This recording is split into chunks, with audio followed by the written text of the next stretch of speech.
Feliz 5 de julio de 2018 para todos los que nos sintonizan a esta hora en nuestro espacio matutino Bandera, Agenda Abierta. Giovanni nos preguntaba, cuéntanos qué tienes para hoy. Es lo que vamos a hacer a continuación, detallar cuáles son los asuntos principales que hoy nos ocupan y preocupan. Colombia, 21 líderes sociales y dirigentes comunitarios han sido asesinados nada más en el último mes, en la más completa impunidad y a pesar de los llamados de protección urgente que se han hecho desde las comunidades. ¿Cuál cree usted que sea la principal causa de esta penosa realidad? Y hemos planteado las cuatro que nos permite la encuesta en Twitter. Auge del paramilitarismo, la primera. La segunda, incumplimiento de los acuerdos de paz. La tercera, incapacidad del Estado. Y la cuarta, la necesidad de impedir la diferencia y la defensa de los derechos humanos.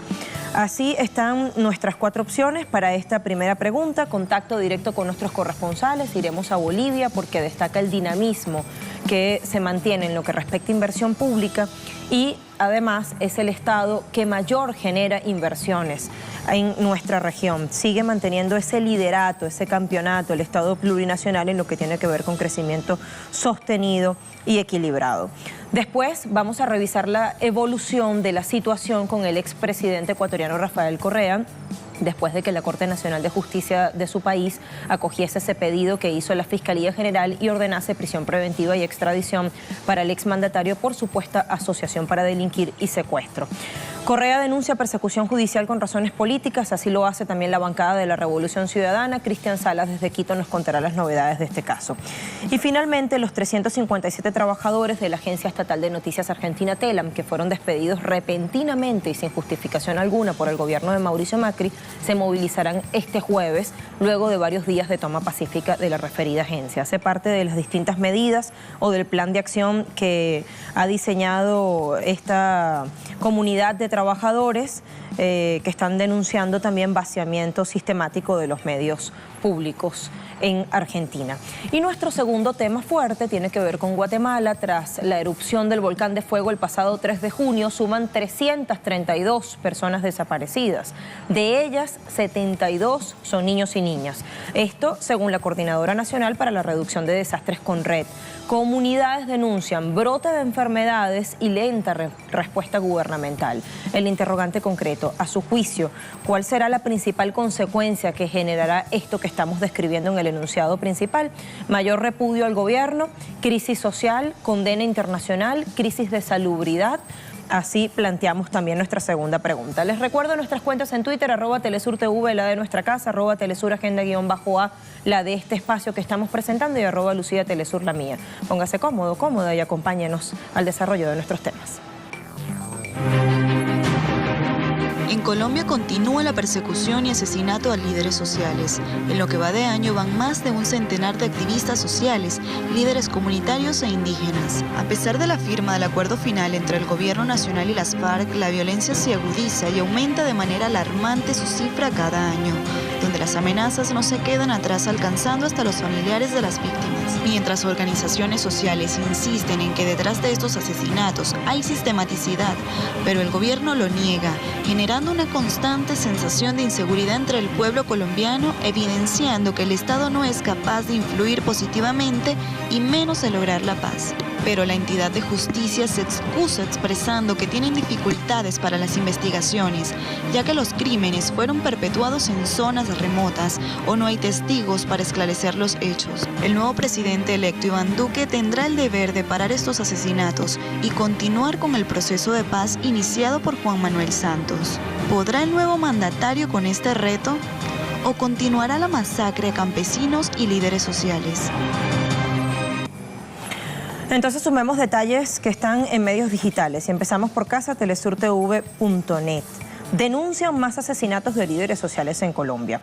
2 nuevos asesinatos de líderes sociales fueron informados el día de ayer por las autoridades. Se trata de Margarita Estupiñán, de la región de Tumaco, suroccidente del país, y Ana María Cortés, de la zona de Cáceres, noroccidente, departamento de Antioquia.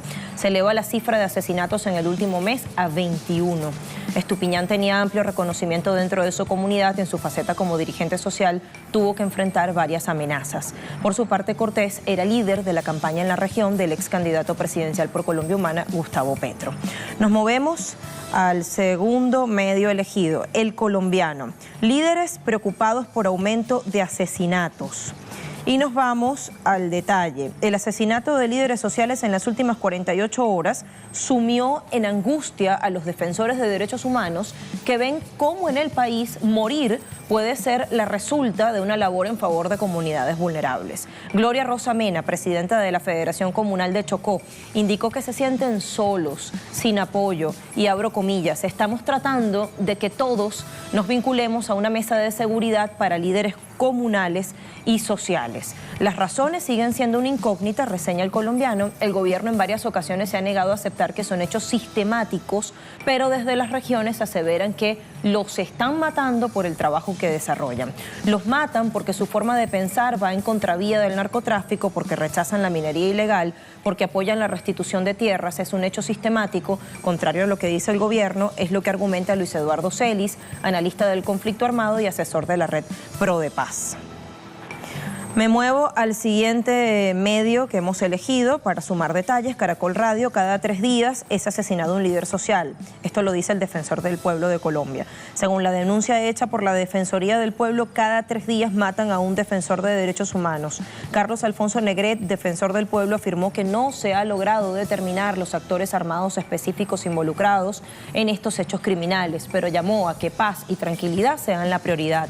Ante la situación, el día de ayer el ministro del Interior, Guillermo Rivera, aseguraba que convocará a una comisión que evalúe las medidas de protección de las que disponen estas personas que son altamente vulneradas por la defensa que ejercen en sus poblaciones. Empezamos a implementar el modelo de protección colectiva para protegerles, eso dijo el funcionario. Y la FM, gobierno, insiste en que asesinatos y amenazas a líderes no son sistemáticos, lo que ya adelantábamos haciendo la lectura de la nota anterior en El Colombiano. Gobierno nacional se pronunció diciendo que está trabajando en el fortalecimiento de su protección, tanto individual como colectiva. El ministro del Interior, Guillermo Rivera, insiste en que estas amenazas y atentados de los que han sido víctimas varios defensores de derechos humanos en las regiones no tienen carácter sistemático. Agregó que aunque continúan avanzando en la entrega de esquemas individuales de seguridad, está visto que esa estrategia ha sido insuficiente para contrarrestar los hechos violentos. Al menos hay una admisión acá. Condenó la masacre ocurrida en Argelia, en el departamento del Cauca, y espera que las autoridades den con los responsables de estos hechos. Ahora, adiciono estos datos que ofrecen distintos organismos nacionales e internacionales. Desde el 1 de junio hasta este 5 de julio han sido asesinados, como planteamos en nuestro interrogante o en nuestro planteo en Twitter, 21 líderes comunitarios sociales, activistas, indígenas y campesinos en Colombia. Como les decía, son distintos los organismos nacionales e internacionales que dan esta cifra, y así ya son más de 100 los líderes sociales asesinados en lo que va de 2018. Y la cifra evidentemente es todavía peor, más de 300, cuando vemos desde el año 2016, desde el 1 de enero de 2016 hasta el 30 de junio de este año, es decir, no se contabiliza en estos últimos días, la Defensoría del Pueblo dice son 311 líderes sociales y defensores de derechos humanos los que han sido víctimas de homicidios a mansalva. Y organizaciones sociales dicen esa cifra es conservadora, se queda corta, todavía no hace justicia a lo que nos está ocurriendo. Toda esta información que nos sirva como punto de partida para nuestro intercambio con Ángel Rodríguez, analista y diputado del Parla Sur por Venezuela, ya acá madrugador, muy tempranito acompañándonos. ¿Cómo está? Buenos días, ¿Cómo le va? Encantados de tenerlo acá en nuestra agenda abierta. Bueno, curioso que nos encontramos con esto, voy a leerlo. La Defensoría del Pueblo halla en su seguimiento que hay 3 dinámicas que rodean los homicidios. Expansión del ELN, que ha derivado en enfrentamientos con la fuerza pública, conformación de disidencias de la FARC y consolidación de área de dominio de los grupos armados post-desmovilización. En contrapartida, organizaciones como Indepaz identifican entre las causas la disputa territorial por control económico, político y social tras el vacío que se presentó con la reincorporación de la FARC a la vida civil y ante la incapacidad del Estado de llegar a los mismos. Y luego se agrega pensar distinto, evitar que siga la lucha en la defensa de los derechos humanos, y otros dicen es la polarización política que exacerba el odio contra líderes sociales. ¿Suscribe usted alguna de estas razones? ¿Qué concluye? Mira, la historia de la Colombia de hoy es la Colombia dirigida por la oligarquía colombiana. Y las razones de ese conjunto de desapariciones, Lucía, no son en estos momentos. Desde Gaitán para acá, desde el asesinato de Gaitán, se han generado por parte de esa confrontación de esa clase dominante colombiana, asesinatos, masacres, desapariciones. Esa es la vida, la acción política de la oligarquía colombiana en la dirección de la Colombia de hoy. Se ha desarrollado fosas comunes, ¿no? Masacres, falsos positivos, que son en concreto asesinatos en masa, la tortura. Ahora, ¿a quién torturan? ¿A quién desaparecen? Sí. ¿A quiénes asesinan? ¿Quiénes fueron los falsos positivos? Parecen los mismos perfiles, ¿no? Correcto. Dirigentes sociales, dirigentes indígenas, dirigentes campesinos, dirigentes, inclusive dirigentes políticos, porque lo que le pasó a la Unión Patriótica en aquel momento, sí, que Santos en los acuerdos de paz lo aceptó, fue una masacre general. Un exterminio de dirigentes políticos de diferentes organizaciones de izquierda, guerrilleras, que estaban de acuerdo con salir a la legalidad, y la oligarquía colombiana los asesinó en conchupancia con el ejército y el paramilitarismo. El ejército, el paramilitarismo y la oligarquía colombiana son una sola cosa, no son fenómenos que aparecieron de la nada, no. Es una manera de contener el desarrollo del movimiento social, del movimiento político, del movimiento crítico a la sociedad y al gobierno colombiano. No es sino una acción pensada. El asesinato de esos líderes no es que que está sucediendo porque te están reclamando que la minería ilegal está acabando con los cultivos, que están desalojando a la población, que está acabando con la ganadería que tienen ellos ahí asentados durante muchos años. No, es una práctica política de la oligarquía colombiana el asesinato y la desaparición. El paramilitarismo es una acción política militar de la oligarquía colombiana para confrontar a la FARC. El ejército colombiano colabora con el paramilitarismo y la oligarquía colombiana también es hacedora de esos procesos de asesinatos y de paramilitarismo que se genera en Colombia. Estamos hablando de las razones. Vamos a ver acá lo que considera o lo que encuentra la unidad de investigación de Indepaz luego de estudios sistemáticos que ha hecho de este asunto. Y entonces enumeramos: expansión de los paramilitares, aumento de narcotráfico, falta de implementación de los acuerdos de paz, allí lo tenemos en pantalla graficado, disputa territorial por el control económico, político y social tras el vacío que se presentó con la reincorporación de la FARC a la vida civil, que era parte de lo que estábamos leyendo cuando desarrollábamos la primera pregunta, y ante la incapacidad del Estado de llegar integralmente a los mismos. Agrega un creciente activismo político en regiones que hacen que se sientan amenazados y la oposición a restitución de tierras a personas que han sido desplazadas y que reclaman por el regreso a sus tierras legítimas para seguir trabajándolas, ¿no? Y generar allí fuentes de ingreso. Ahora le pregunto, pareciera que hay sectores entonces que les conviene la guerra, porque esto es una forma de mantener la guerra.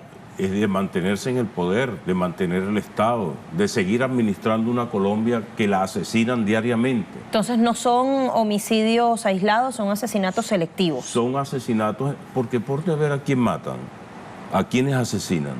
Líderes sociales de una diversidad de sectores sociales en Colombia. Entonces tú te pones a evaluar qué es un Estado fallido según la Organización de Naciones Unidas. Un Estado que no controla su territorio, que viola los derechos humanos, que su dirigencia está vinculada a la droga, al narcotráfico, ¿no? A la desaparición. Unas instituciones colombianas que no resuelven, no ayudan, no protegen a nadie. Ese es un Estado fallido. Pero tú no ves una campaña internacional contra Colombia. No. Tú no ves a la organización, a la OEA discutiendo el caso colombiano. Como tú lo acabas de decir allí, 19 dirigentes asesinados en 30 días. Ya 21 con los 2 de ayer. Ajá, entonces pareciera que cada 2 días asesinan a un dirigente social en Colombia. Entonces es una tragedia real y tú te pones a evaluar entonces, bueno, ¿qué hace la Organización de Estados Americanos? ¿no? Ayer, en la reunión de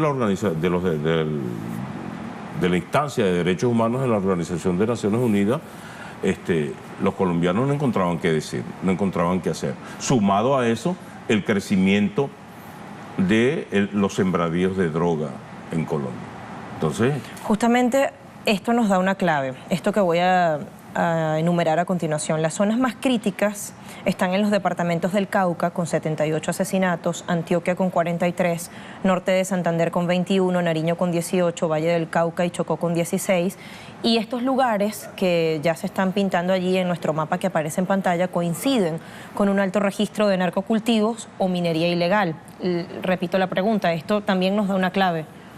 Claro, porque un Estado que no es capaz de barrer cultivos de droga en su territorio es un Estado que, digamos, no tiene los instrumentos. O ese Estado, su dirigencia, sus gobernadores, sus alcaldes, sus presidentes, sus instituciones están vinculadas a ese proceso, tienen que ver con ese proceso. No es imposible. Eso es como que tú tuvieses en tu patio una hierba mala que te esté echando a perder cualquier cultivo que tengas tú en tu territorio. ¿Cómo Estado colombiano, con ejército, con Ministerio del Ambiente, con fuerzas reales para desalojar ese cultivo no lo ha hecho?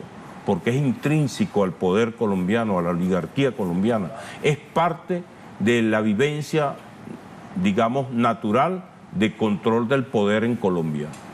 Y también la incapacidad para reubicar a la gente que históricamente se dedica. Exactamente, porque la confrontación en el territorio es porque yo paramilitar, yo narcotraficante o yo banda criminal, agarro y quiero controlar un territorio donde está un asentamiento campesino que tiene 50 o 70 años ahí.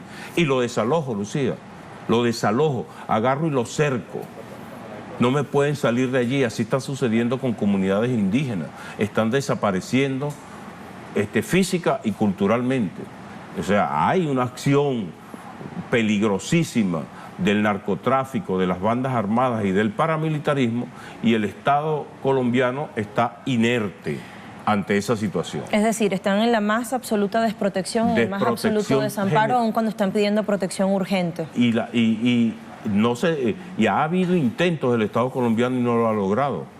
No lo ha logrado. ¿Y podemos esperar acciones en ese sentido, es decir, que se revierta la situación a partir de la asunción del nuevo gobierno, considerando que hasta ahora el presidente electo Iván Duque no se ha pronunciado sobre este asunto? Mira, tú te pones a ver cuándo prolifera toda esa acción paramilitar y de la droga. Es en el gobierno de Uribe, donde eso se acrecienta con más profundidad en la Colombia de hoy. Y Duque viene del uribismo. Duque sabe que Uribe es el jefe del paramilitarismo colombiano, es el responsable de toda esa acción violatoria de derechos humanos en Colombia. Y yo no creo que en términos inmediatos vaya a haber alguna acción que imposibilite que se sigan generando crímenes de esa característica. ¿Qué repercusiones puede tener esto sobre los acuerdos de paz?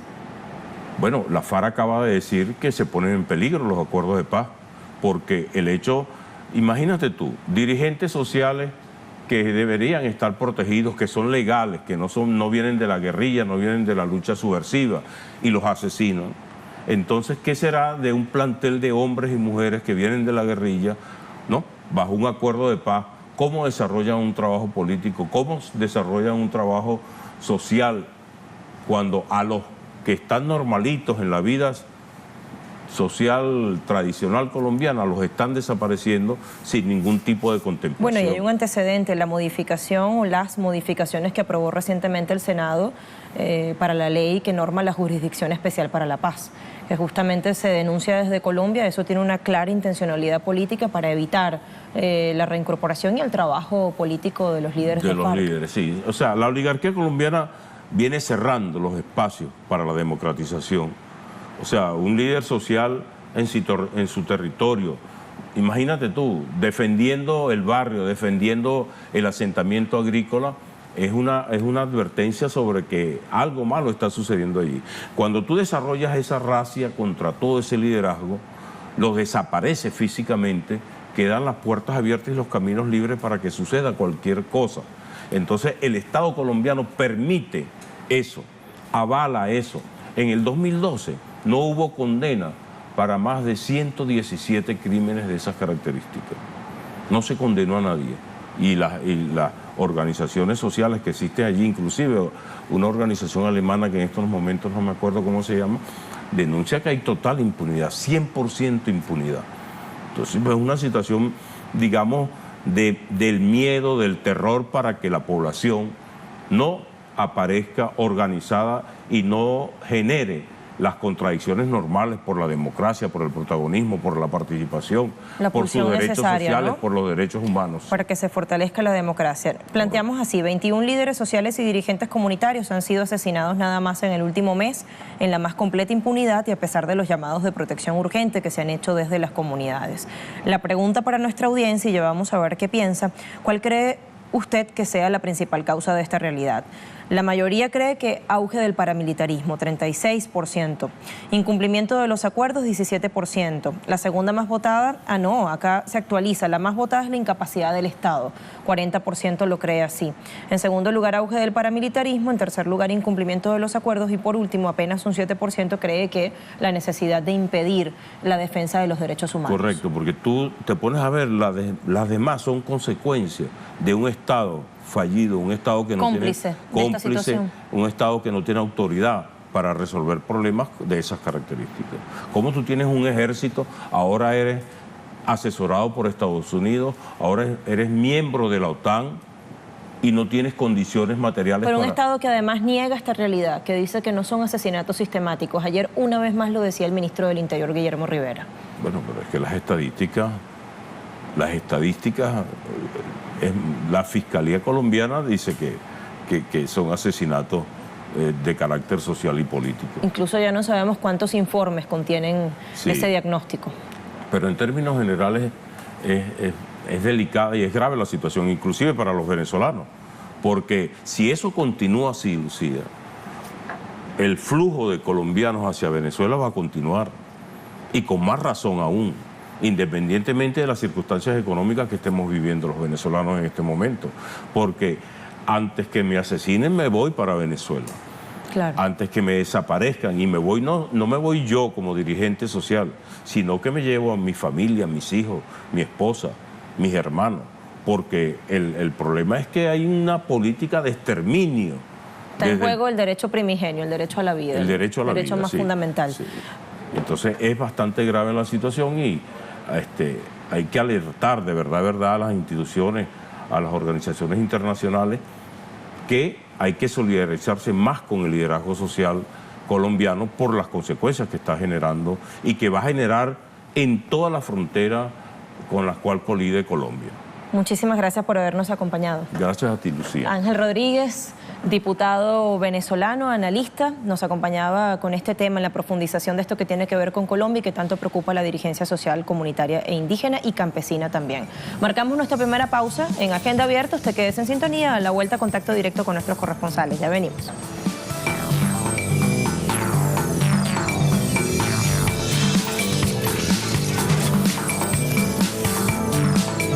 Toda esta información que nos sirva como punto de partida para nuestro intercambio con Ángel Rodríguez, analista y diputado del Parla Sur por Venezuela, ya acá madrugador, muy tempranito acompañándonos. ¿Cómo está? Buenos días, ¿cómo está? ¿Cómo le va? Encantados de tenerlo acá en nuestra agenda abierta. Bueno, curioso que nos encontramos con esto, voy a leerlo. La Defensoría del Pueblo halla en su seguimiento que hay 3 dinámicas que rodean los homicidios. Expansión del ELN, que ha derivado en enfrentamientos con la fuerza pública, conformación de disidencias de la FARC y consolidación de área de dominio de los grupos armados post-desmovilización. En contrapartida, organizaciones como Indepaz identifican entre las causas la disputa territorial por control económico, político y social tras el vacío que se presentó con la reincorporación de la FARC a la vida civil y ante la incapacidad del Estado de llegar a los mismos. Y luego se agrega pensar distinto, evitar que siga la lucha en la defensa de los derechos humanos, y otros dicen es la polarización política que exacerba el odio contra líderes sociales. ¿Suscribe usted alguna de estas razones? ¿Qué concluye? Mira, la historia de la Colombia de hoy es la Colombia dirigida por la oligarquía colombiana. Y las razones de ese conjunto de desapariciones, Lucía, no son en estos momentos. Desde Gaitán para acá, desde el asesinato de Gaitán, se han generado por parte de esa confrontación de esa clase dominante colombiana, asesinatos, masacres, desapariciones. Esa es la vida, la acción política de la oligarquía colombiana en la dirección de la Colombia de hoy. Se ha desarrollado fosas comunes, ¿no? Masacres, falsos positivos que son en concreto asesinatos en masa, la tortura. Ahora, ¿a quién torturan? ¿A quién desaparecen? Sí. ¿A quiénes asesinan? ¿Quiénes fueron los falsos positivos? Parecen los mismos perfiles, ¿no? Correcto. Dirigentes sociales, dirigentes indígenas, dirigentes campesinos, dirigentes, inclusive dirigentes políticos, porque lo que le pasó a la Unión Patriótica en aquel momento, sí, que Santos en los acuerdos de paz lo aceptó, fue una masacre general. Un exterminio de dirigentes políticos de diferentes organizaciones de izquierda, guerrilleras, que estaban de acuerdo con salir a la legalidad, y la oligarquía colombiana los asesinó en conchupancia con el ejército y el paramilitarismo. El ejército, el paramilitarismo y la oligarquía colombiana son una sola cosa, no son fenómenos que aparecieron de la nada, no. Es una manera de contener el desarrollo del movimiento social, del movimiento político, del movimiento crítico a la sociedad y al gobierno colombiano. No es sino una acción pensada. El asesinato de esos líderes no es que que está sucediendo porque te están reclamando que la minería ilegal está acabando con los cultivos, que están desalojando a la población, que está acabando con la ganadería que tienen ellos ahí asentados durante muchos años. No, es una práctica política de la oligarquía colombiana el asesinato y la desaparición. El paramilitarismo es una acción política, militar de la oligarquía colombiana para confrontar a la FARC. El ejército colombiano colabora con el paramilitarismo y la oligarquía colombiana también es hacedora de esos procesos de asesinatos y de paramilitarismo que se genera en Colombia. Estamos hablando de las razones. Vamos a ver acá lo que considera o lo que encuentra la unidad de investigación de Indepaz luego de estudios sistemáticos que ha hecho de este asunto. Y entonces enumeramos: expansión de los paramilitares, aumento de narcotráfico, falta de implementación de los acuerdos de paz, allí lo tenemos en pantalla graficado, disputa territorial por el control económico, político y social tras el vacío que se presentó con la reincorporación de la FARC a la vida civil, que era parte de lo que estábamos leyendo cuando desarrollábamos la primera pregunta, y ante la incapacidad del Estado de llegar integralmente a los mismos.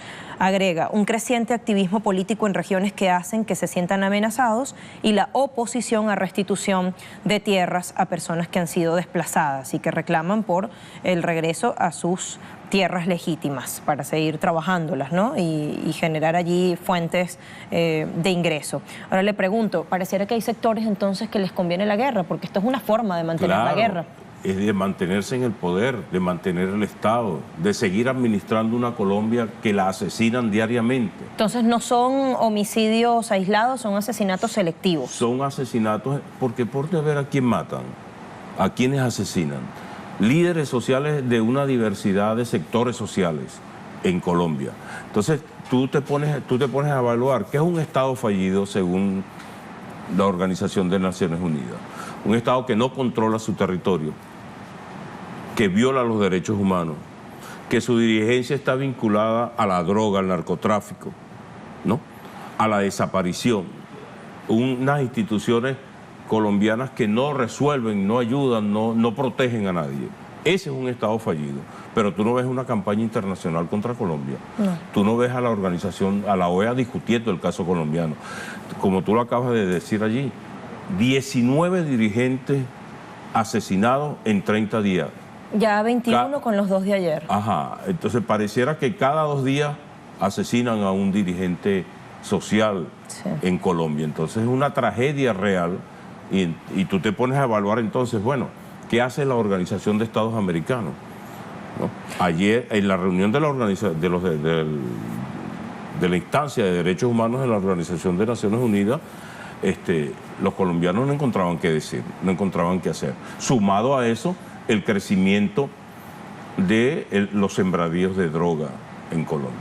Entonces, justamente esto nos da una clave, esto que voy a enumerar a continuación. Las zonas más críticas están en los departamentos del Cauca, con 78 asesinatos, Antioquia con 43, Norte de Santander con 21, Nariño con 18, Valle del Cauca y Chocó con 16. Y estos lugares que ya se están pintando allí en nuestro mapa que aparece en pantalla coinciden con un alto registro de narcocultivos o minería ilegal. Repito la pregunta, esto también nos da una clave.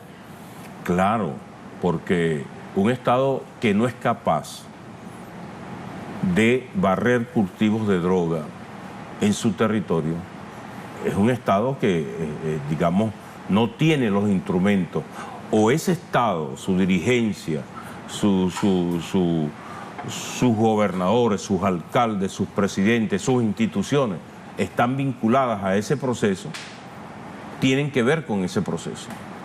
No, es imposible. Eso es como que tú tuvieses en tu patio una hierba mala que te esté echando a perder cualquier cultivo que tengas tú en tu territorio. ¿Cómo tú, como Estado colombiano, con ejército, con Ministerio del Ambiente, con fuerzas reales para desalojar ese cultivo, no lo ha hecho? Porque es intrínseco al poder colombiano, a la oligarquía colombiana. Es parte de la vivencia, digamos, natural de control del poder en Colombia. Y también la incapacidad para reubicar a la gente que históricamente se dedica. Exactamente, porque la confrontación en el territorio es porque yo paramilitar, yo narcotraficante o yo banda criminal, agarro y quiero controlar un territorio donde está un asentamiento campesino que tiene 50 o 70 años ahí. Y lo desalojo, Lucía, lo desalojo, agarro y lo cerco. No me pueden salir de allí, así está sucediendo con comunidades indígenas. Están desapareciendo física y culturalmente. O sea, hay una acción peligrosísima del narcotráfico, de las bandas armadas y del paramilitarismo, y el Estado colombiano está inerte ante esa situación. Es decir, están en la más absoluta desprotección, en el más absoluto desamparo, aun cuando están pidiendo protección urgente. Y ha habido intentos del Estado colombiano y no lo ha logrado. No lo ha logrado. ¿Y podemos esperar acciones en ese sentido, es decir, que se revierta la situación a partir de la asunción del nuevo gobierno, considerando que hasta ahora el presidente electo Iván Duque no se ha pronunciado sobre este asunto? Mira, tú te pones a ver cuándo prolifera toda esa acción paramilitar y de la droga. Es en el gobierno de Uribe, donde eso se acrecienta con más profundidad en la Colombia de hoy. Y Duque viene del uribismo. Duque sabe que Uribe es el jefe del paramilitarismo colombiano, es el responsable de toda esa acción violatoria de derechos humanos en Colombia. Y yo no creo que en términos inmediatos vaya a haber alguna acción que imposibilite que se sigan generando crímenes de esa característica. ¿Qué repercusiones puede tener esto sobre los acuerdos de paz? Bueno, la FARC acaba de decir que se ponen en peligro los acuerdos de paz, porque el hecho, imagínate tú, dirigentes sociales que deberían estar protegidos, que son legales, que no vienen de la guerrilla, no vienen de la lucha subversiva, y los asesinan. Entonces, ¿qué será de un plantel de hombres y mujeres que vienen de la guerrilla, ¿no?, bajo un acuerdo de paz?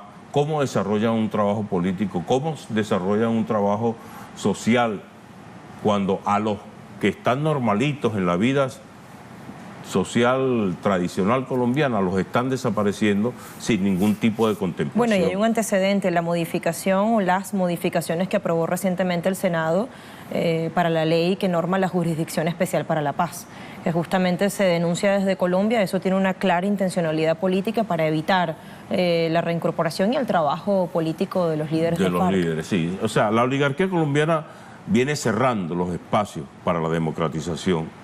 O sea, un líder social en su territorio, imagínate tú, defendiendo el barrio, defendiendo el asentamiento agrícola, es una advertencia sobre que algo malo está sucediendo allí. Cuando tú desarrollas esa racia contra todo ese liderazgo, los desaparece físicamente, quedan las puertas abiertas y los caminos libres para que suceda cualquier cosa. Entonces, el Estado colombiano permite eso, avala eso. En el 2012 no hubo condena para más de 117 crímenes de esas características. No se condenó a nadie. Y las organizaciones sociales que existen allí, inclusive una organización alemana que en estos momentos no me acuerdo cómo se llama, denuncia que hay total impunidad, 100% impunidad. Entonces, pues, es una situación, digamos, del miedo, del terror, para que la población no aparezca organizada y no genere las contradicciones normales por la democracia, por el protagonismo, por la participación, por sus derechos sociales, ¿no? Por los derechos humanos. Para que se fortalezca la democracia. Planteamos así, 21 líderes sociales y dirigentes comunitarios han sido asesinados nada más en el último mes, en la más completa impunidad y a pesar de los llamados de protección urgente que se han hecho desde las comunidades.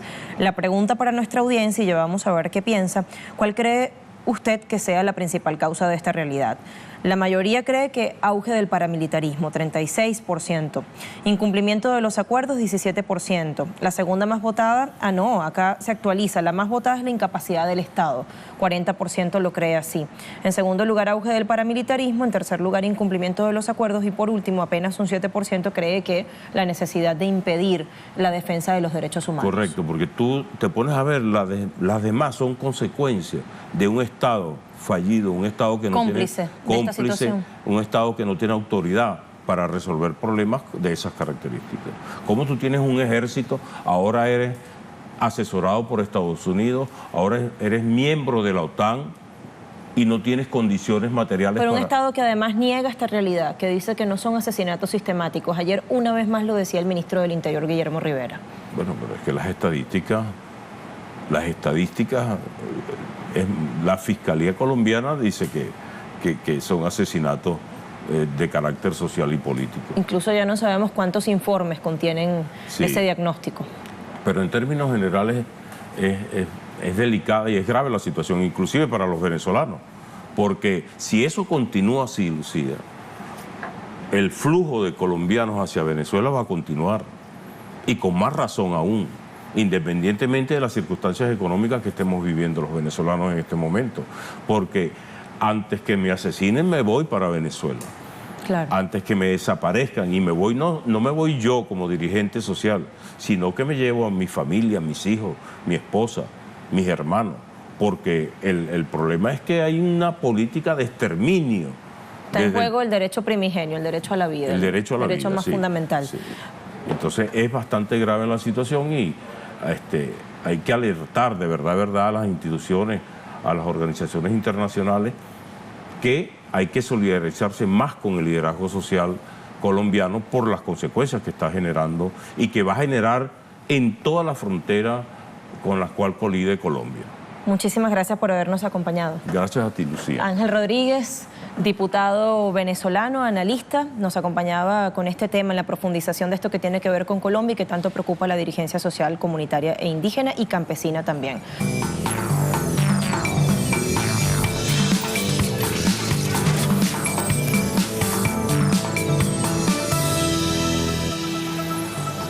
Es momento de escuchar las actualizaciones que tienen para ofrecernos a esta hora nuestros corresponsales. Y nos vamos primero al Estado Plurinacional de Bolivia, que destaca en materia de inversión pública. ¿Por qué? Nos cuenta de inmediato nuestro corresponsal Freddy Morales. Hola, Freddy. Buenos días.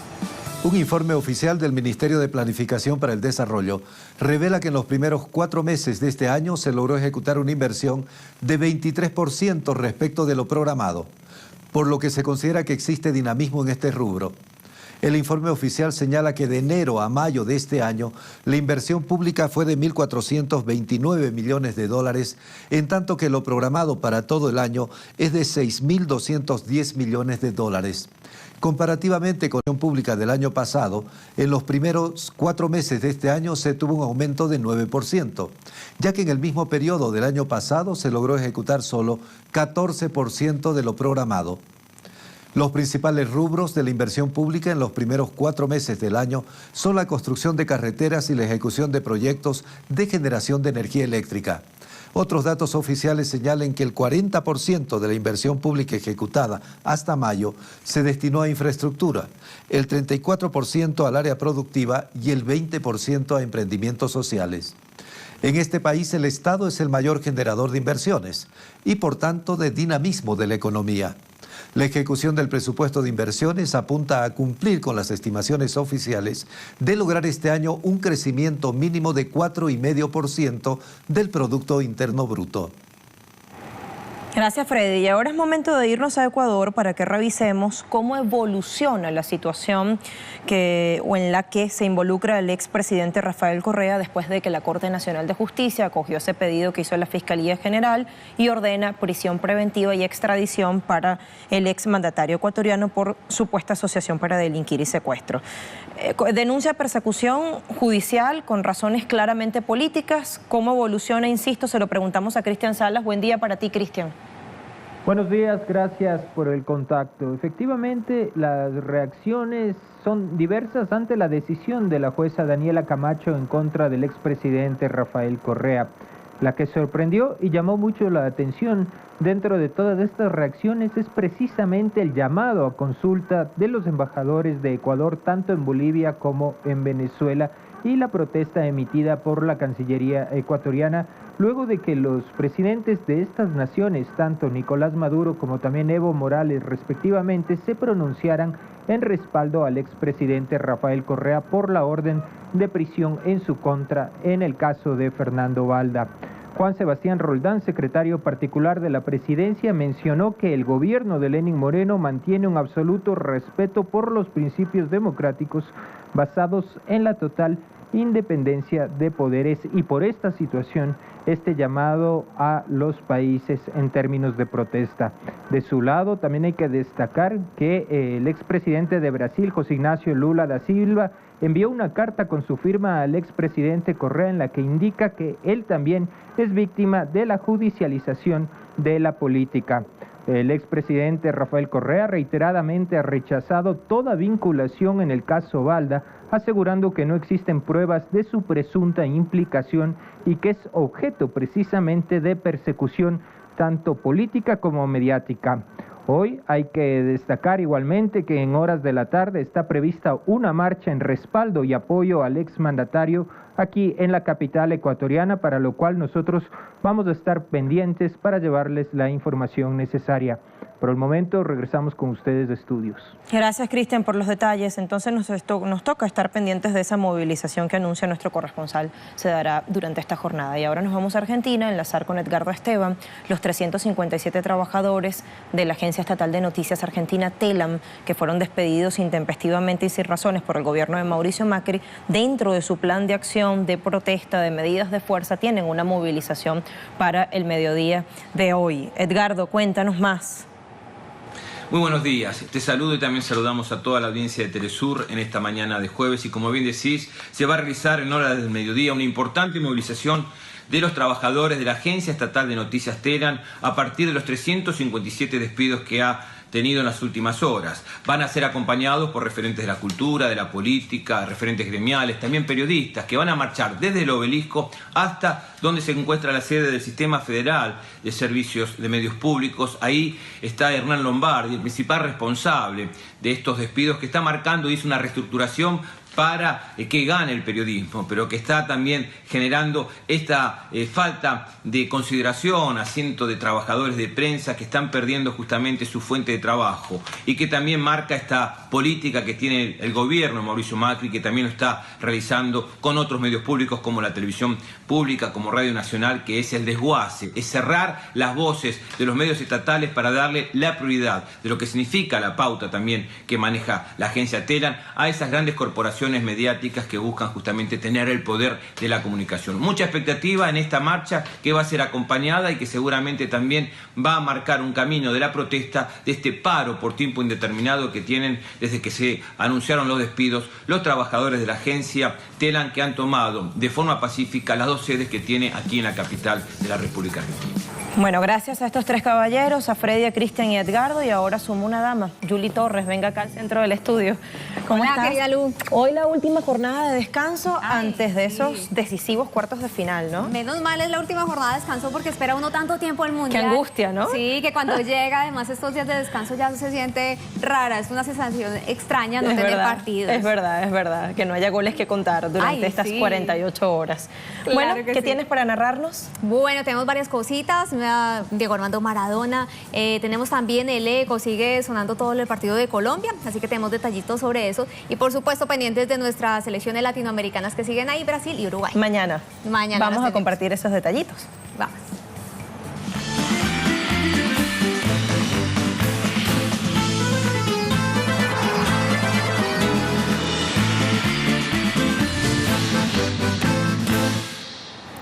Este jueves se completa la segunda jornada de descanso en el Mundial de Rusia 2018 y en De la mano del 10, programa de Telesur, Víctor Hugo Morales y Diego Armando Maradona analizaron los detalles previos al inicio de los cuartos de final. A pesar de no haber estado en el programa de este miércoles, Diego Armando Maradona nos regala cómo vivió el partido de octavos de final entre Colombia e Inglaterra. Tírate.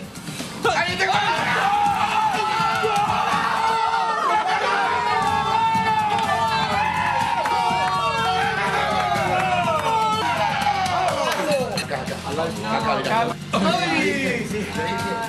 ¡Golazo! Mirá dónde la clavó. Te dije que igual, que Kane, igual. Sebastián García, presidente del Club Esportivo Pereira, visitó el programa y habló en relación al mural pintado sobre el techo de su club en honor a Maradona titulado La creación del fútbol. La verdad que fue una puesta en valor en general del club y empezamos por la superficie, las paredes, los espacios comunes y cuando mirábamos al techo estaba muy gris, pero muy gris.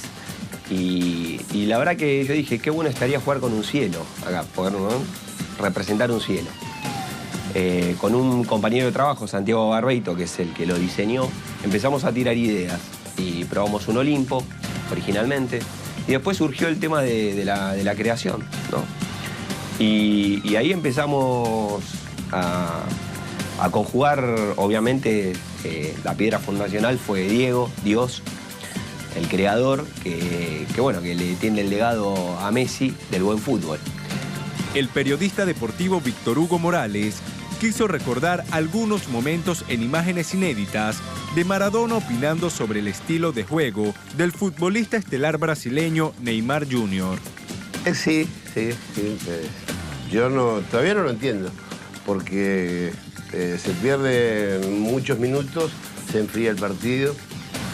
Lo hace bien Neymar porque se ve que para decir, uy, por favor, cuando vos ves que lo pisa, decir, uy, a este le hizo mal de verdad. Después sale corriendo como una gacela. Digo, yo estaba viendo otro partido, o metieron una patada de Neymar que yo no vi. Y el juez esperando ahí. Y el juez al lado diciendo de Neymar, por favor levantate o mirá que si no pido el cambio yo.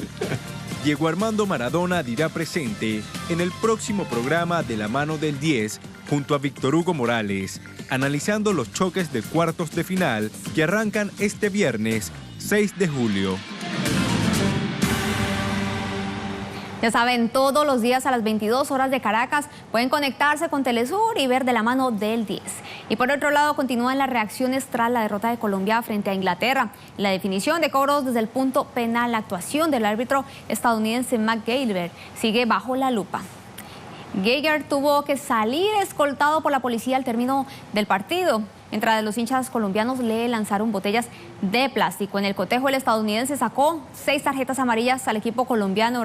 Recordemos que resultaron amonestados Carlos Sánchez, Wilmar Barrios, Santiago Arias, hasta Falcao recibió tarjeta amarilla, Carlos Vaca, incluso Juan Guillermo Cuadrado.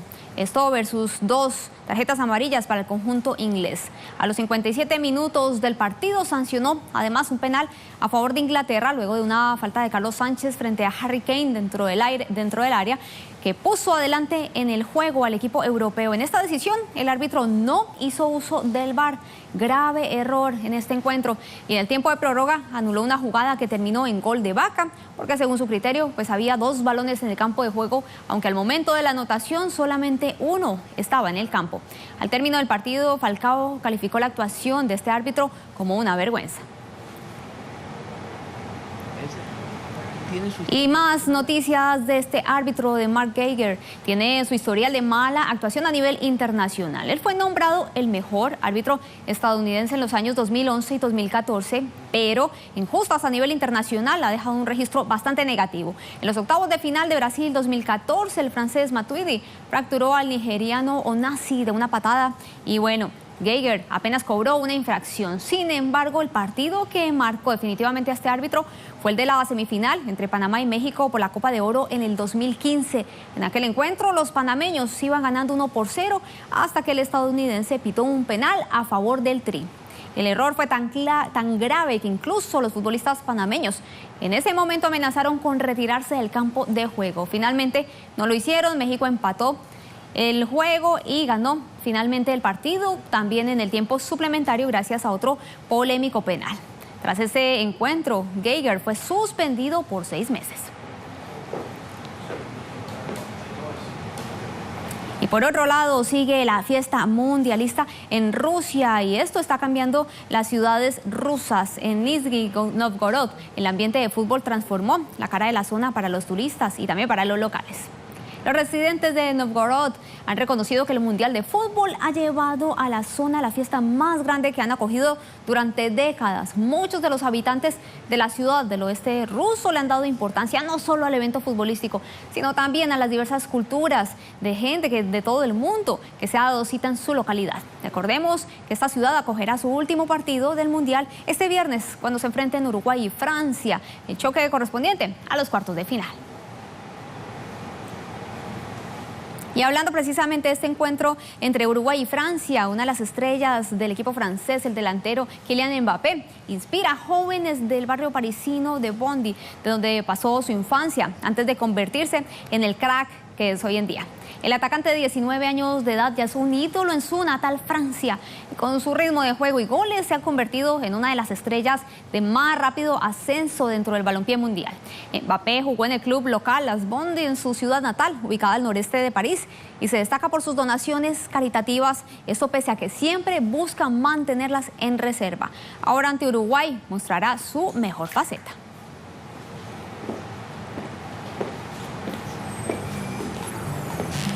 Noticias deportivas, mi querida Lucía, por supuesto, mucha acción por cuenta de Rusia 2018. Ligándola, ¿no? Para que mañana, aunque sea una de nuestras selecciones latinoamericanas, sí, aunque sea una que pase a las obtenga boleto, sea semifinalista, ¿no? Exactamente, veo fuertes a las dos, tanto Uruguay como Brasil, así que esperemos que logren clasificar. Ojalá, ojalá. Claro a las 8 de la mañana, una cita obligada con el equipo de Deportes Telesur, que está haciendo un hermoso trabajo de cobertura de este Mundial Rusia 2018.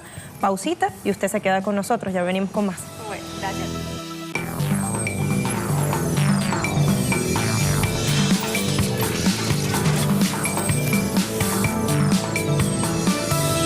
Es momento de escuchar las actualizaciones que tienen para ofrecernos a esta hora nuestros corresponsales. Y nos vamos primero al Estado Plurinacional de Bolivia, que destaca en materia de inversión pública. ¿Por qué? Nos cuenta de inmediato nuestro corresponsal Freddy Morales. Hola, Freddy. Buenos días. Un informe oficial del Ministerio de Planificación para el Desarrollo revela que en los primeros 4 meses de este año se logró ejecutar una inversión de 23% respecto de lo programado, por lo que se considera que existe dinamismo en este rubro. El informe oficial señala que de enero a mayo de este año, la inversión pública fue de 1.429 millones de dólares, en tanto que lo programado para todo el año es de 6.210 millones de dólares. Comparativamente con la inversión pública del año pasado, en los primeros 4 meses de este año se tuvo un aumento de 9%, ya que en el mismo periodo del año pasado se logró ejecutar solo 14% de lo programado. Los principales rubros de la inversión pública en los primeros 4 meses del año son la construcción de carreteras y la ejecución de proyectos de generación de energía eléctrica. Otros datos oficiales señalan que el 40% de la inversión pública ejecutada hasta mayo se destinó a infraestructura, el 34% al área productiva y el 20% a emprendimientos sociales. En este país el Estado es el mayor generador de inversiones y por tanto de dinamismo de la economía. La ejecución del presupuesto de inversiones apunta a cumplir con las estimaciones oficiales de lograr este año un crecimiento mínimo de 4,5% del Producto Interno Bruto. Gracias, Freddy. Ahora es momento de irnos a Ecuador para que revisemos cómo evoluciona la situación en la que se involucra el expresidente Rafael Correa después de que la Corte Nacional de Justicia acogió ese pedido que hizo la Fiscalía General y ordena prisión preventiva y extradición para el exmandatario ecuatoriano por supuesta asociación para delinquir y secuestro. Denuncia persecución judicial con razones claramente políticas. ¿Cómo evoluciona? Insisto, se lo preguntamos a Cristian Salas. Buen día para ti, Cristian. Buenos días, gracias por el contacto. Efectivamente, las reacciones son diversas ante la decisión de la jueza Daniela Camacho en contra del expresidente Rafael Correa. La que sorprendió y llamó mucho la atención dentro de todas estas reacciones es precisamente el llamado a consulta de los embajadores de Ecuador, tanto en Bolivia como en Venezuela, y la protesta emitida por la Cancillería ecuatoriana, luego de que los presidentes de estas naciones, tanto Nicolás Maduro como también Evo Morales respectivamente, se pronunciaran en respaldo al expresidente Rafael Correa por la orden de prisión en su contra en el caso de Fernando Valda. Juan Sebastián Roldán, secretario particular de la presidencia, mencionó que el gobierno de Lenín Moreno mantiene un absoluto respeto por los principios democráticos basados en la total independencia de poderes y por esta situación este llamado a los países en términos de protesta. De su lado también hay que destacar que el expresidente de Brasil, José Ignacio Lula da Silva, envió una carta con su firma al expresidente Correa en la que indica que él también es víctima de la judicialización de la política. El expresidente Rafael Correa reiteradamente ha rechazado toda vinculación en el caso Valda, asegurando que no existen pruebas de su presunta implicación y que es objeto precisamente de persecución tanto política como mediática. Hoy hay que destacar igualmente que en horas de la tarde está prevista una marcha en respaldo y apoyo al exmandatario aquí en la capital ecuatoriana, para lo cual nosotros vamos a estar pendientes para llevarles la información necesaria. Por el momento regresamos con ustedes de estudios. Gracias, Cristian, por los detalles. Entonces nos toca estar pendientes de esa movilización que anuncia nuestro corresponsal se dará durante esta jornada. Y ahora nos vamos a Argentina, a enlazar con Edgardo Esteban.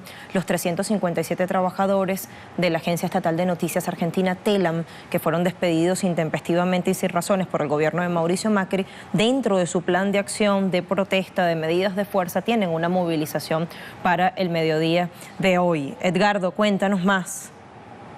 Muy buenos días, te saludo y también saludamos a toda la audiencia de Telesur en esta mañana de jueves y como bien decís, se va a realizar en horas del mediodía una importante movilización de los trabajadores de la Agencia Estatal de Noticias TELAM a partir de los 357 despidos que ha tenido en las últimas horas. Van a ser acompañados por referentes de la cultura, de la política, referentes gremiales, también periodistas, que van a marchar desde el Obelisco hasta donde se encuentra la sede del Sistema Federal de Servicios de Medios Públicos. Ahí está Hernán Lombardi, el principal responsable de estos despidos, que está marcando, dice, una reestructuración para que gane el periodismo, pero que está también generando esta falta de consideración a cientos de trabajadores de prensa que están perdiendo justamente su fuente de trabajo y que también marca esta política que tiene el gobierno de Mauricio Macri, que también lo está realizando con otros medios públicos como la televisión pública, como Radio Nacional, que es el desguace, es cerrar las voces de los medios estatales para darle la prioridad de lo que significa la pauta también que maneja la agencia TELAM a esas grandes corporaciones mediáticas que buscan justamente tener el poder de la comunicación. Mucha expectativa en esta marcha que va a ser acompañada y que seguramente también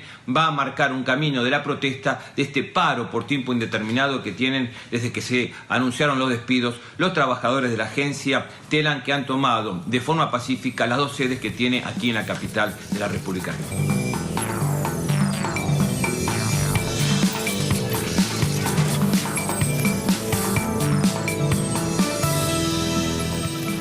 un mes de la tragedia del volcán de fuego en Guatemala, el panorama no ha cambiado para los miles de afectados. La incertidumbre y desesperación aumenta día a día entre los damnificados. Pues estamos así todos revueltos. Hay algunas personas que tienen unos perritos y ahí los meten al mismo lugar donde estamos todos. El señor presidente que se pusiera la mano en la conciencia y nos sacara luego de este lugar donde nos tiene, porque no ha venido con nosotros a hablar, no sabemos si él está arreglando algo. La falta de respuesta por parte del gobierno es preocupante ante la demanda de los albergues que están cansados de vivir en los refugios, al mismo tiempo que las enfermedades continúan acechándolos. Decenas de familias aún piden al Ejecutivo que les permita el ingreso a las áreas afectadas para seguir buscando a sus seres queridos, mientras continúa el debate si hubo o no hubo responsabilidad de las autoridades de protección civil por no haber evacuado a tiempo a la población.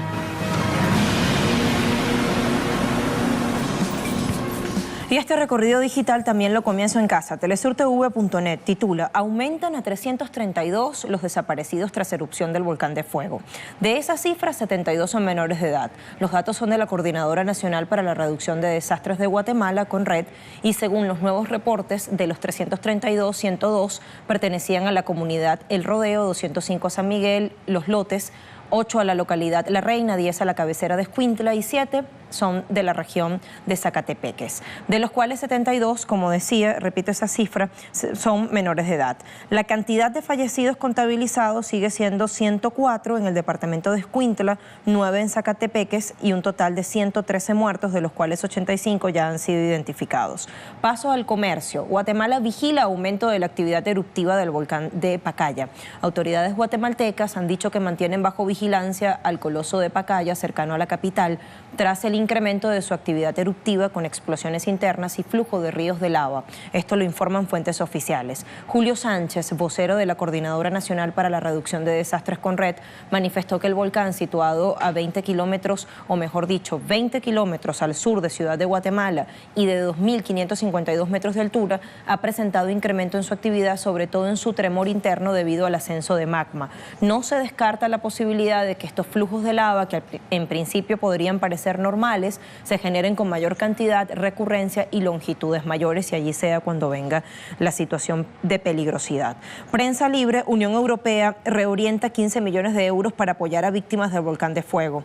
Bueno, producto de las necesidades de rehabilitación y reestructuración que se plantean, que se tienen, la Unión Europea tiene la intención de reorientar su ayuda a Guatemala con un apoyo presupuestario de 10 millones de euros y una donación de 5 millones más para necesidades de reconstrucción. Esto se dio a conocer a través de un comunicado por la comunidad política. Y termino en la prensa, que intitula: miles de personas en Guatemala sobreviven en albergues. El secretario de Protección Civil, Sergio Cabañas, indicó que la mayoría de las personas albergadas en escuelas y centros comunales deben ser trasladadas la primera semana de agosto a casas multifamiliares de transición que se construyen actualmente. Entre tanto, las familias sobrevivientes permanecen en carpas y salones comunales, en los cuales el brote de enfermedades se hace cada vez mayor. En total son 3.643 las personas que están en 16 albergues habilitados por el gobierno del presidente Jimmy Morales, la mayoría del devastado poblado de San Miguel Los Lotes, al pie del volcán, declarado inhabitable por las autoridades. Ahora, cifras para aportar. Reportes últimos de la Coordinadora Nacional para la Reducción de Desastres de Guatemala, CONRED. Hablábamos de 332 desaparecidos, ¿no? Bueno, 102 pertenecían a la comunidad El Rodeo, 205 a San Miguel Los Lotes, para que lo veamos allí gráficamente, 8 a la localidad La Reina, 10 a la cabecera de Escuintla y 7 de la región de Zacatepeques. Así las cosas, sumo a Simona Yagenova, analista internacional, investigadora de Flaxo, ponente en diferentes conferencias internacionales, además es autora de varias publicaciones. ¿Cómo está, Simona? Bienvenida a Telesur. Buenos días, ¿cómo están todos? Saludos a la audiencia. Buen día, Simona. Bueno, preguntarle si usted considera que ha sido ineficiente y dilatado en su accionar el Estado guatemalteco. Probablemente la tragedia del volcán de fuego es de enormes proporciones. Es una tragedia humana cuya magnitud, digamos, aún se desconoce con muchos detalles. Es una tragedia socioeconómica para el territorio y el espacio afectado. Y es indudablemente una tragedia familiar, es una tragedia de múltiples dimensiones que solo se puede entender si lo rastreamos desde sus determinantes estructurales. Y ahí me quisiera referir, por un lado, a cómo el neoliberalismo en sí impactó no solo la política económica, sino que la política pública en términos de inversión social, en términos de inversión de las áreas rurales, en términos de reducción de presupuesto. Entonces todo esto, al fin y al cabo, después de 30 años de políticas neoliberales, donde indudablemente se ha invertido, sí, en mejorar las políticas de preparación y prevención de desastres, pero aún así, a la luz de la enorme vulnerabilidad que tiene el país, uno de cara al cambio climático, digamos, que si no el país en tercer o cuarto lugar global con mayor vulnerabilidad, pero también por una serie de vulnerabilidades propias del territorio guatemalteco, no tanto volcánica, sísmica, de huracanes, etc., digamos que hace que estas tragedias no sean excepción, sino que son cada vez más recurrentes y afectan cada vez más, sea por los otros determinantes, por inundaciones, por sequía, etcétera, que cada vez sean más, en términos numéricos, sectores poblacionales afectadas. Y esto tiene una serie de secuelas. Por un lado, digamos, frente a un Estado y unas élites, podríamos decir, indudablemente, una oligarquía de las más rancias que hay en toda nuestra patria grande, la perspectiva de clase y la forma como históricamente se ha invisibilizado a los más empobrecidos, a la clase trabajadora, a los pueblos originarios, digamos, esa política intencional que busca privilegiar a la clase dominante y permanentemente ignorar y contribuir a la desacumulación del seno de la clase obrera, en la seno, digamos, de las más empobrecidas, es una constante. Y esto en ese tipo de circunstancias y tragedias se repite y se visibiliza, ¿no? Que esto tiene claramente que ver con un modelo de gobierno vigente, es una realidad mucho más compleja según entendemos la descripción que nos está haciendo.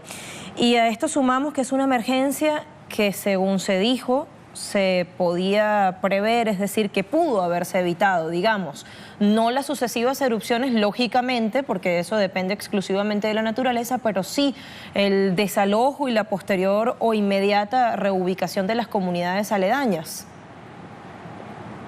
Sí, efectivamente hubo entre el INSIBUME y la CONRED indudablemente tensiones posterior al incidente, porque el INSIBUME, que es la entidad, digamos, de notificar, insistió que dio el aviso con tiempo.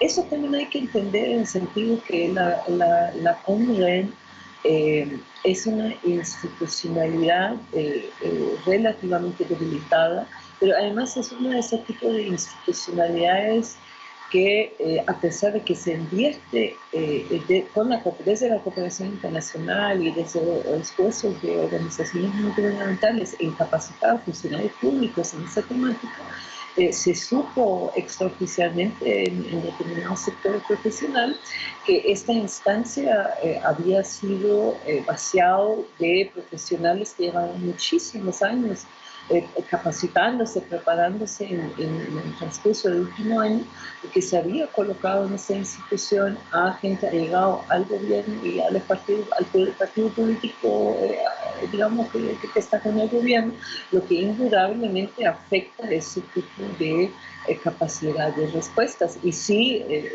las noticias plantearon esto, ¿no? O sea, que se tenía la posibilidad de evacuar a la gente a tiempo, y no se hizo. Pero cuando hablamos de ese tipo de avisos previos, hay dos elementos que creo que hay que colocar. Uno es, digamos, que desde hace muchos años, más de 3 décadas, existe un ordenamiento territorial que, a la luz de los cambios socioeconómicos, de la matriz productiva, de la vulnerabilidad ambiental, simplemente ya no es sostenible.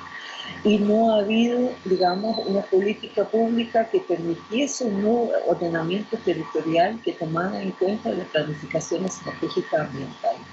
Porque no es suficiente avisar una hora antes, o sea, realmente hay que repensar ese territorio a la luz de las nuevas vulnerabilidades, a la luz del impacto que ha generado los monocultivos, las incontroladas construcciones habitacionales, etc. Es un problema más estructural de la visión de un Estado con una perspectiva estratégica que no existe. Y entonces esto contribuye indudablemente que el Estado es responsable directamente y fracasó indudablemente en el impacto en esta tragedia. Simón, hablemos ahora de las consecuencias inmediatas que generará esta situación. Se lo preguntamos a nuestra audiencia, hemos colocado ese interrogante en nuestras cuentas en Twitter y las respuestas se resumen de la siguiente manera. 34% se decanta por crisis de salubridad, a juzgar por lo que ya está denunciando la comunidad acerca de brotes de enfermedades. 29% cree que esto va a traer o que la consecuencia más inmediata es una crisis social. 27% cree que mayor repudio al gobierno de Jimmy Morales. Y 10% que esto va a generar una condena internacional. ¿Usted qué piensa, ya para finalizar? Yo creo que las secuelas, la condena internacional no me lo creo, porque tal como está el mundo... No, y como están otras situaciones, no creo que ese sea lo más significativo. Indudablemente va a generar 3 impactos concretos. Uno es la desacumulación en el seno de la clase, en el sentido que amplias familias, se hace un cálculo más o menos de 30.000 familias que perdieron sus medios de producción en distintas escalas, lo que implica pérdida de medios de producción, empobrecimiento e incertidumbre económica. Otras familias que se quedan no solo sin casa, sin donde vivir, y sin casa y sin nada. Entonces, obviamente, es el sector más vulnerable que temporalmente está en albergues o en otros lados. Entonces, ahí tenemos una vulnerabilidad de enormes dimensiones, no solo en términos de salud, otra época de lluvia, lo que implica que en esta parte, sobre todo Escuintla, que es costa, llueve mucho, todo el tema de las enfermedades de vectores, lo que implica esto para una población donde el Estado históricamente ha estado ausente, un Estado que no tiene capacidad y escasa voluntad para atender los más necesitados. Y dentro de este marco, obviamente, se abre un escenario de posibles epidemias, un escenario de desplazamiento interno, hacia dónde van a ir esas familias, porque no es suficiente, pensar que se va a dar un estipendio mensual que no va a resolver absolutamente nada en un país que no genera suficientes fuentes de trabajo. Entonces es un tema de desplazamiento en función económica, desplazamiento seguramente un sector de esa población va a resultar migrando hacia el norte mediante a lo mejor los mecanismos no documentados, lo que implica más vulnerabilidad, la vulnerabilidad de mujeres y niños y niñas específicamente en términos de que en los albergues los riesgos de los abusos y violaciones sexuales.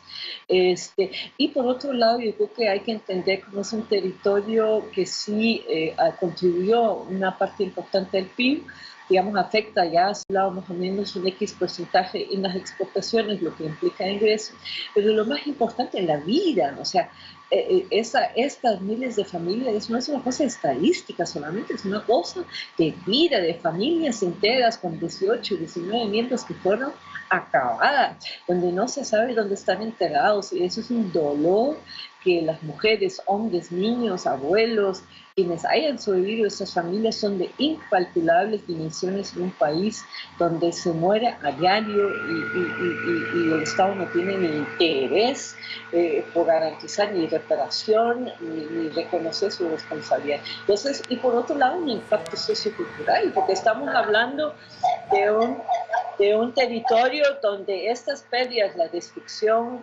económica, la destrucción y modificación del territorio físico y morfológico va a significar cambios socioculturales sobre el tejido social, sobre el tejido productivo, cuyas dimensiones aún no conocemos.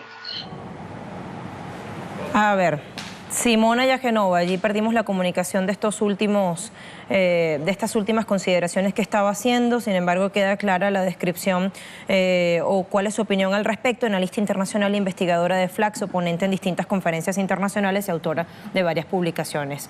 Nuestras preguntas están en Twitter, disponibles para las horas siguientes, así que usted no deje de participar si es que no lo ha hecho todavía. Nos vamos a este lado del estudio para enlazar con Josvany Noguet. Oye, Josvany, un día importante hoy para Venezuela, cargado de historia, de lucha. 207 años de la firma del acta de la independencia primera. Acá se habla de la primera independencia, se está gestando la segunda. Así es, se está hablando mucho y también las personas al día de hoy se toman como que el asueto y todo. Sí, desfile cívico-militar importante. Habrá también una seguro lo veremos en pantalla. Que de seguro vamos a seguir minuto a minuto a través de Telesur. Te dejo para otras informaciones. Gracias, hasta luego. Así las cosas, sumo a Simona Yagenova, analista internacional, investigadora de Flaxo, ponente en diferentes conferencias internacionales. Además es autora de varias publicaciones. ¿Cómo estás, Simona? Bienvenida a Telesur. Buenos días, ¿cómo están todos? Saludos a la audiencia. Buen día, Simona. Bueno, preguntarle si usted considera que ha sido ineficiente y dilatado en su accionar el Estado guatemalteco. Probablemente la tragedia del volcán de fuego es de enormes proporciones. Es una tragedia humana cuya magnitud, digamos, aún se desconoce con muchos detalles. Es una tragedia socioeconómica para el territorio y el espacio afectado.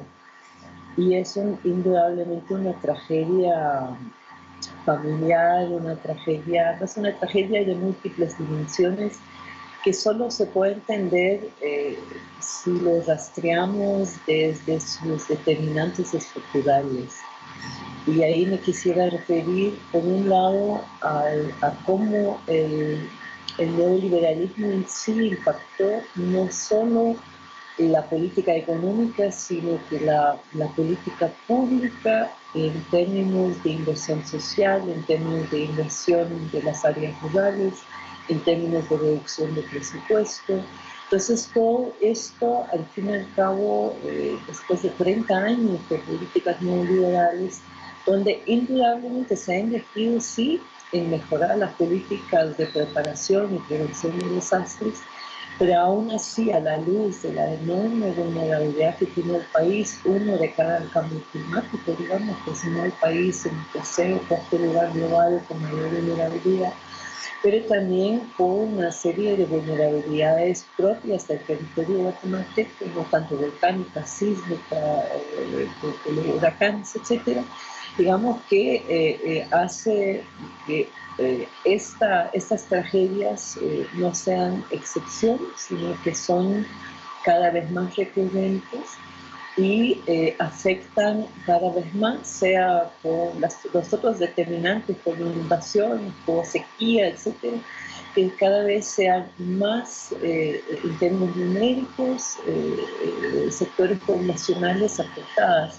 Y esto tiene una serie de secuelas. Por un lado, digamos, frente a un Estado y unas élites, podríamos decir, indudablemente, una oligarquía de las más rancias que hay en torno a esta patria grande, la perspectiva de clase y la forma como históricamente se ha invisibilizado a los más empobrecidos, a la clase trabajadora, a los pueblos originarios, digamos, esa política intencional que busca privilegiar a la clase dominante y permanentemente ignorar y contribuye a la desacumulación del seno de la clase obrera, en la seno, digamos, de la más empobrecidos, es una constante. Y esto en ese tipo de circunstancias y tragedias se repite y se visibiliza, ¿no?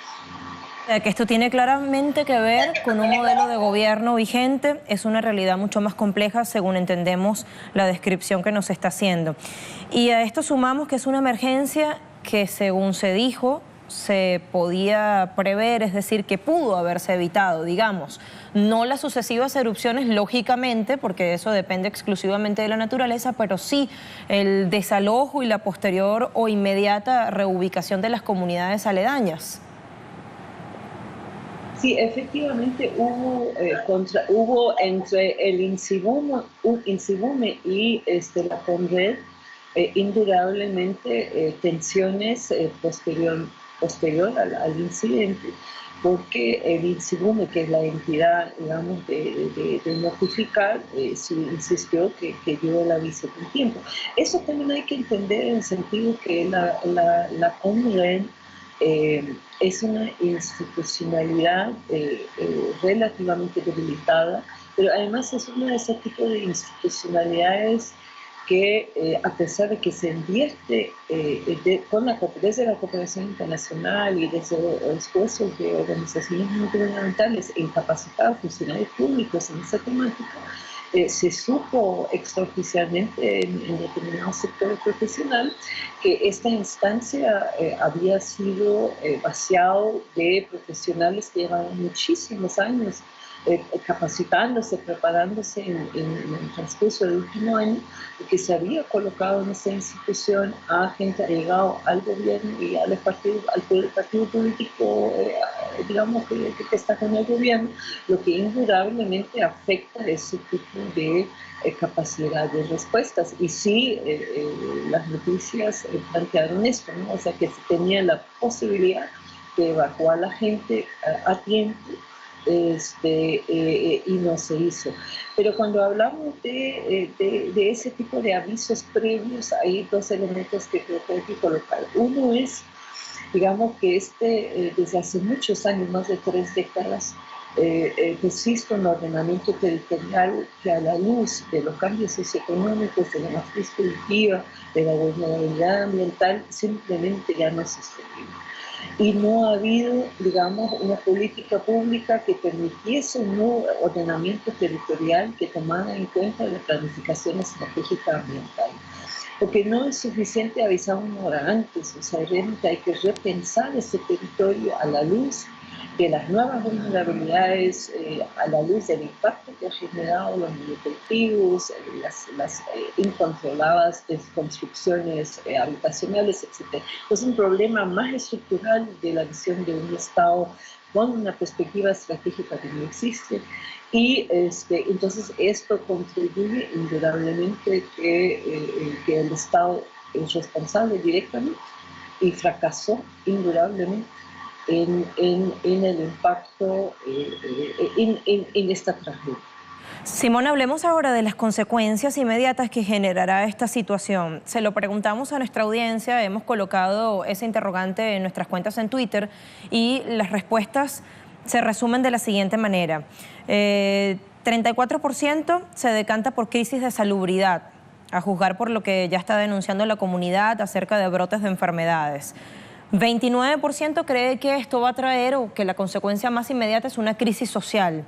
27% cree que mayor repudio al gobierno de Jimmy Morales y 10% que esto va a generar una condena internacional. ¿Usted qué piensa, ya para finalizar? Yo creo que las secuelas, la condena internacional no me lo creo, porque tal como está el mundo... No, y como están otras situaciones, no creo que eso sea lo más significativo. Indudablemente va a generar 3 impactos concretos. Uno es la desacumulación en el seno de la clase, en el sentido que amplias familias, se hace un cálculo más o menos de 30.000 familias que perdieron sus medios de producción en distintas escalas, lo que implica pérdida de medios de producción, empobrecimiento e incertidumbre económica. otras familias que se quedan no solo sin, digamos, sin casa, sin donde vivir, y sin casa y sin nada. Entonces, obviamente, es el sector más vulnerable que temporalmente está en albergues o en otros lados. Entonces, ahí tenemos una vulnerabilidad de enormes dimensiones, no solo en términos de salud, ahora es época de lluvia, lo que implica que en esta parte, sobre todo Escuintla, que es costa, llueve mucho, todo el tema de las enfermedades de vectores, lo que implica esto para una población donde el Estado históricamente ha estado ausente, un Estado que no tiene capacidad y escasa voluntad para atender los más necesitados.